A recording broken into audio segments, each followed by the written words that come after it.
Hello again, everyone. So today, following on from yesterday where we talked about some of the problems in Sherlock Holmes as a character, we're going to think about Sherlock Holmes as a genius. And Sherlock Holmes absolutely is a genius. Genius is a word that's often used lightly and incorrectly to describe people who are merely good at things. But in the case of Sherlock Holmes, genius is the correct word to use. And of course, that also implies that his creator, Sir Arthur Conan Doyle, was a genius. And we're going to look at that, and we're going to look at how the thought processes of Sherlock Holmes allow us to identify this man as being a genius, how his techniques and the application of techniques allow us to identify Sherlock Holmes as being a genius, and how Sherlock Holmes's thought processes and techniques can actually be applied in everyday life and have been. So let's start with genius. Jonathan Bates, a man who wrote a book on Shakespeare, Jonathan Bate rather, called The Genius of Shakespeare, said that one of the characteristics of genius was its ability to reverse the laws of causality in the universe. Genius uh, appears to, rather than causality, you can think of it as chronology. So, with, say, a play like Othello, Othello appears to actually respond to a racial dynamic, a European racial dynamic, which actually isn't going to become an important factor in society for another 200 years or so after Othello has been first performed. Shakespeare here seems like a time traveller. Now, Sir Arthur Conan Doyle also seems like a time traveller in this way. Um, and this is this is my basis for the argument of Sherlock Holmes's prescience, which is that Sherlock Holmes is not based on a real life detective. In fact, real life detectives are based on Sherlock Holmes.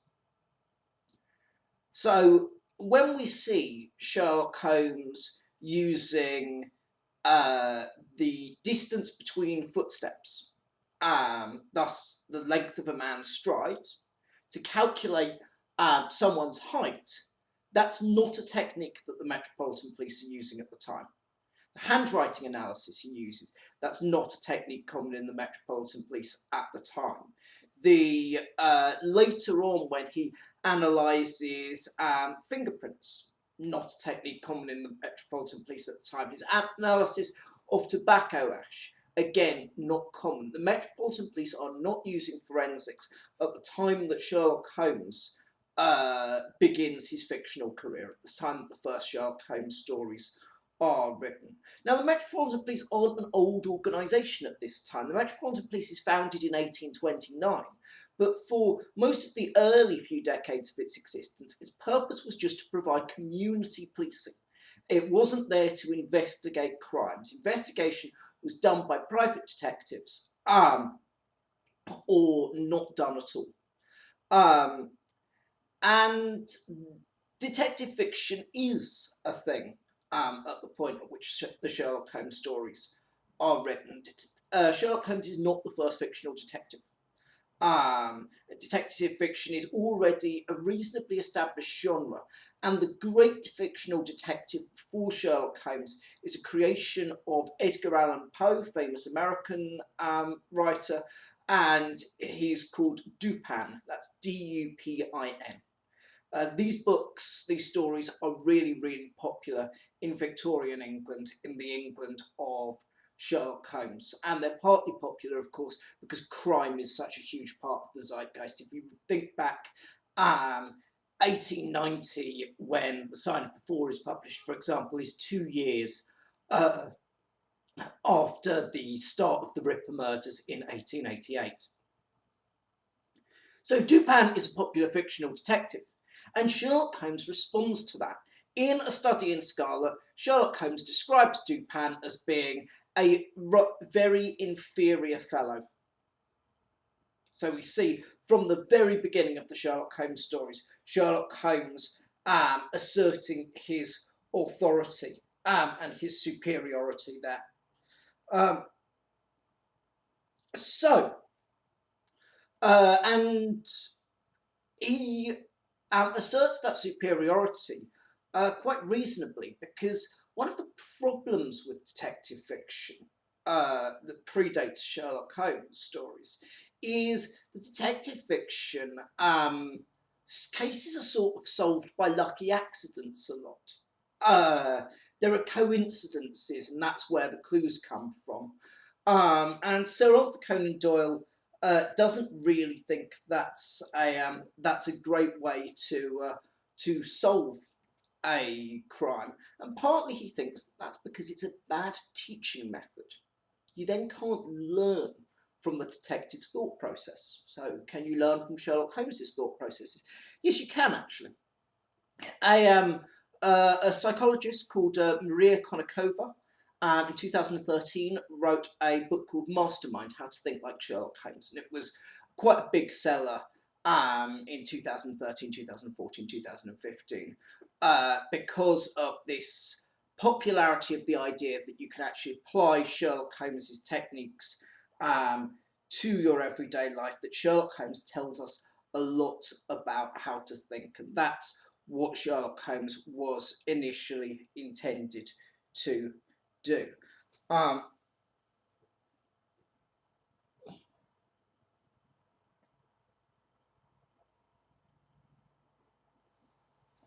so, if detectives, both real and fictional detectives, aren't a huge part, or in fact don't really form the influence for Sherlock Holmes at all, who does?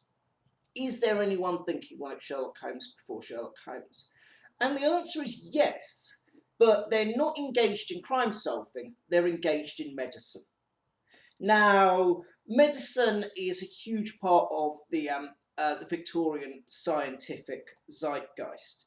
In the 1850s, Pasteur is forming this germ theory of disease. In 1854, John Snow um, identifies that cholera is waterborne, identifies a cholera epidemic to its source, one single point in Soho, closes off the source and saves tens of thousands of lives. And this is really exciting that actually medicine has got to the stage now where it's really saving people. Like deaths that used to be thought of as unpreventable are being prevented all the time. The infant mortality rate, that's how many children die, is falling dramatically. Doctors are very much considered heroes. Top epidemiologists, and an epidemiologist is a doctor who studies epidemics. Um, Top epidemiologists, top surgeons, they all hold celebrity status. And the branch of medicine that Sir Arthur Conan Doyle is particularly interested in is one of these key sort of underpinnings of other medicine. It's a field called symptomatology. And symptomatology is about being able to diagnose someone's illness from their symptoms. Now, that seems quite obvious, but actually, doctors work in a way that's slightly different to the way a lot of us work. So, if you go into a doctor, you don't tell the doctor you have cancer. They work that out from you. They can't see the underlying the underlying cause. They have to work back from the results of that underlying cause. Um, and this is a way that actually detectives now work to solve crimes. Didn't necessarily at the time that Sherlock Holmes was, or didn't do it effectively at the time that Sherlock Holmes started his fictional career. So, Sir Arthur Conan Doyle, as you probably all know, was a doctor. He trained, studied at medicine in the University of Edinburgh, and while there, he worked. He had a lecturer called Professor Joseph Bell. And Joseph Bell was a superb symptomatologist.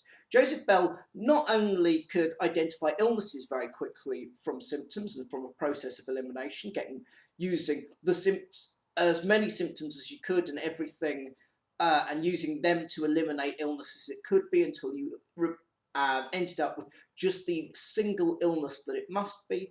But Professor Bell also applied that habit to general life. So he could tell from looking at people, from close inspection, what their professions were, what their lifestyles were like. And he could do the same thing with objects that had been in someone's possession long enough.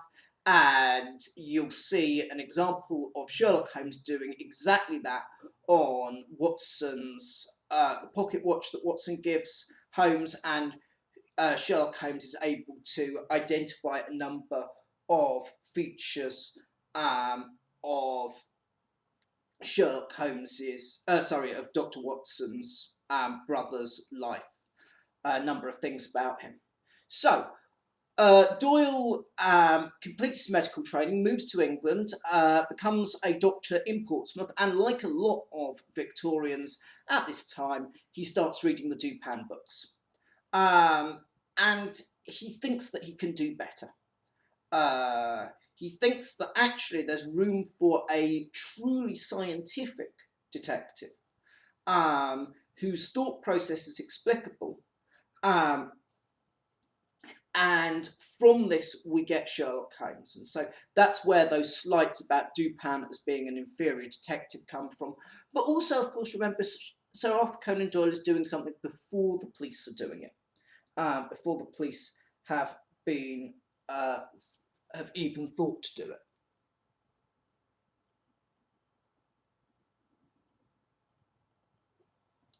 Okay. So if we're clear that Sherlock Holmes doesn't solve cases by chance, how does he solve the case in The Sign of the Fall? And how are readers invited to study the case alongside him, and given the evidence that they can use to solve their own? And by the point of reading 60 Sherlock Holmes stories, actually there's a good chance that you would become perfectly skilled in solving these mysteries on your own when you see versions of them in other media. So let's look at just chapter 2. And in chapter 2, we get our first set of symptoms. Remember, we'll get new symptoms, we'll get new developments as the case goes on. Our first 3 key bits of evidence. And so, in chapter 2, we meet Mary Morstan. Mary Morstan tells Holmes a story. She says that her father arranged to meet her after returning from India nearly 10 years ago. She arrived at his hotel, the Langham. We will talk about why the Langham is an important venue in a later lecture. And in that hotel, so she visits his hotel and finds out that he is staying there, but he'd gone out the night before and not come back.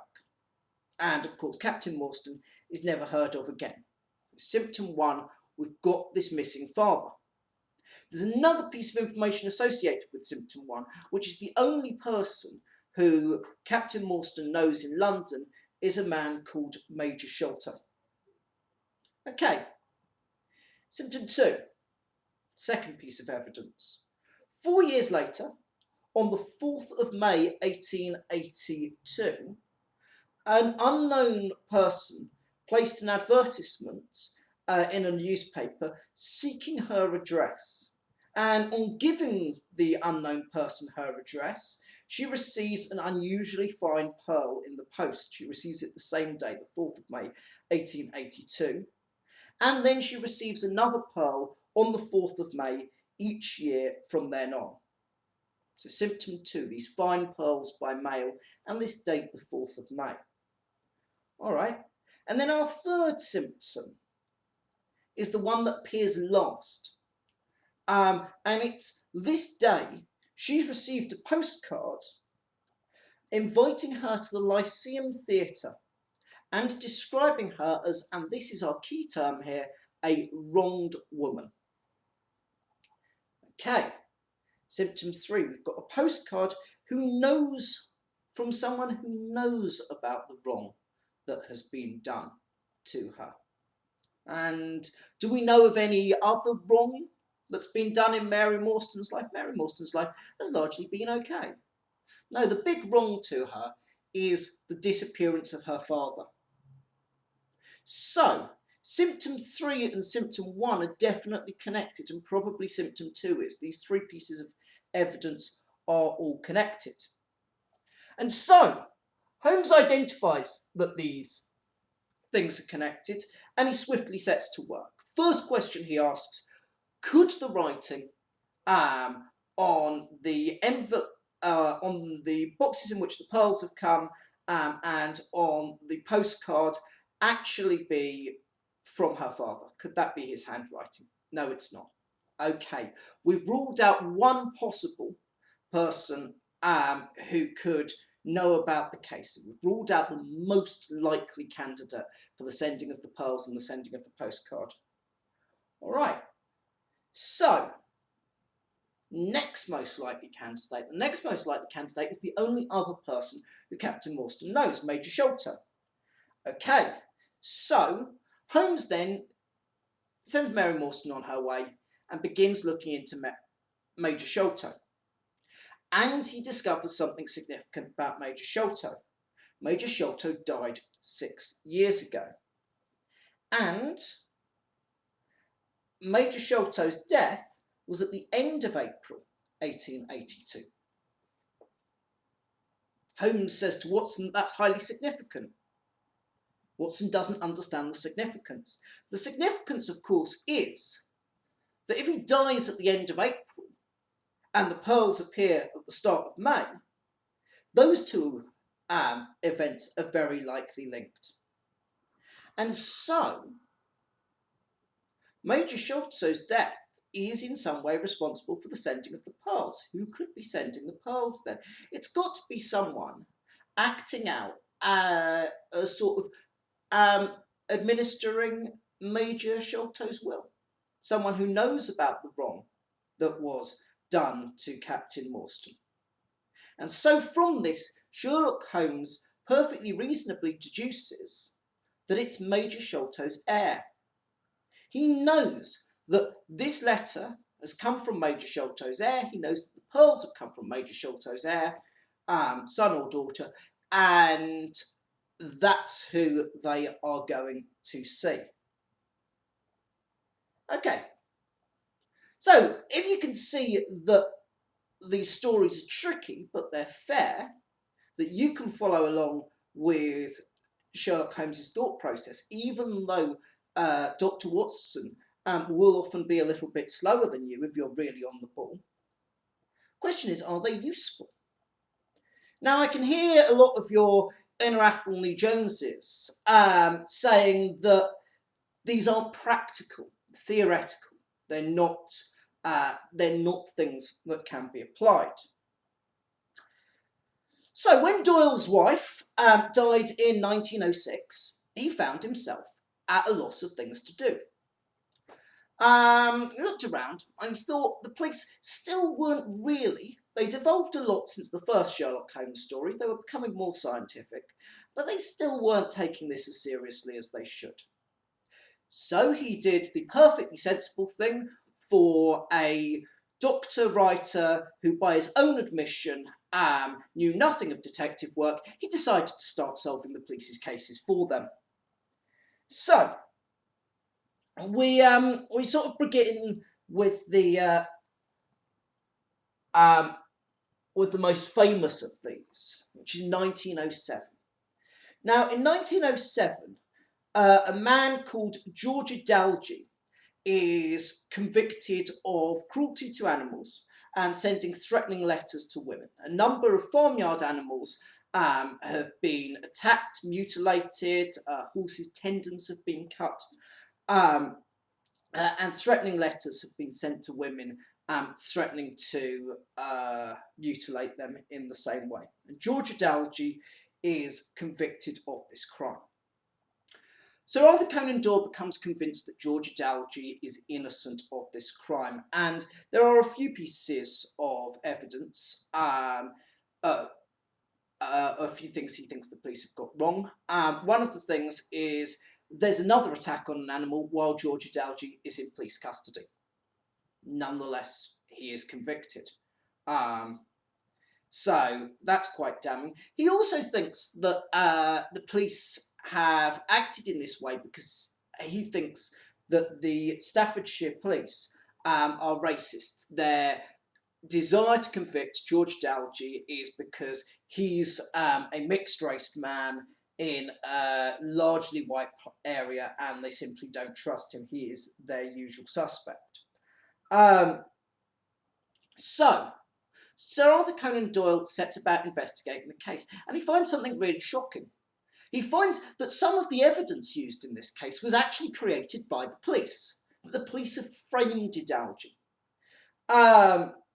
And so he tells everyone that Dalgey's been wrongfully convicted. There's a big movement to overturn his conviction, and he's successful in getting Dalgey off.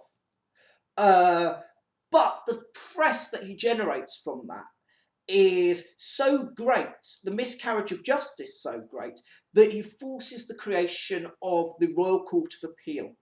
He says that actually there must be a way of having a proper mechanism by which you can appeal wrongful convictions, and he gets that mechanism. So he changes legal history by this declaration that actually the police can be massively wrong.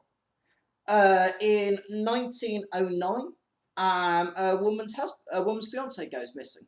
This is a really classic Holmes case. Sir Arthur Conan Doyle tracks him down to Copenhagen and finds out he's been having an affair. In round about the same time, he also recovers £50,000 worth of jewels. That's a really classic Holmes story. You can see Sir Arthur Conan Doyle essentially becomes Sherlock Holmes through the purely theoretical techniques that he's given Sherlock Holmes. And these are all cases that the police have failed to solve.